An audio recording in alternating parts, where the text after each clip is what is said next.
நியூஸ்7 தமிழ் செய்தி எதிரொலியாக சென்னை மந்தவெளி திருவேங்கடம் சாலையில் இருந்த ஜல்லி கற்களை மாநகராட்சி பணியாளர்கள் அப்புறப்படுத்தினர். இதுகுறித்து நமது செய்தியாளர் அன்பழகன் வழங்கிய தகவல்களை தற்போது காணலாம்.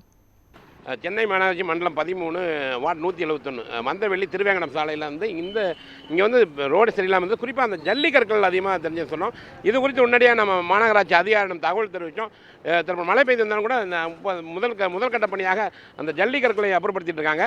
அந்த காட்சியில் நம்ம ஒளிப்பதிவாளர் விக்ரம் காட்சிப்படுத்திட்டு இருக்காரு. ஏன்னா இந்த ரோடு எப்போ போகிறோன்னு அவர்கிட்ட கேட்போம். சார் வணக்கம், முதல்ல சொன்னோன்னே வந்ததுக்கு நன்றி.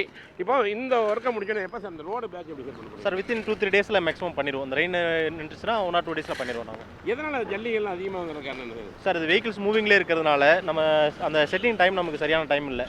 அதுதான் சார் ரீசன், நம்ம வேறு ஒன்றும் இல்லை. 1 or 2 டேஸில் நம்ம கண்டிப்பாக அதை ரெக்டிஃபை பண்ணிடுவோம் இந்த ப்ராப்ளம். உண்மையிலே நன்றி. ஏன்னா மழையும் பொருட்படம் வந்து அந்த ஜல்லிக்கற்களை ஏன்னா மக்கள் ரொம்ப சிரமப்பட்டு இருந்தாங்க.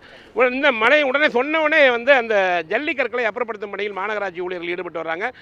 இது தொடர்ந்து 2 நாளில் வந்து இது முழுவதுமாகவே இந்த பகுதி சாலை சரி செய்யப்படும் என்று உறுதியளித்துள்ளார்கள். விக்ரமுடன் அன்பழகன்.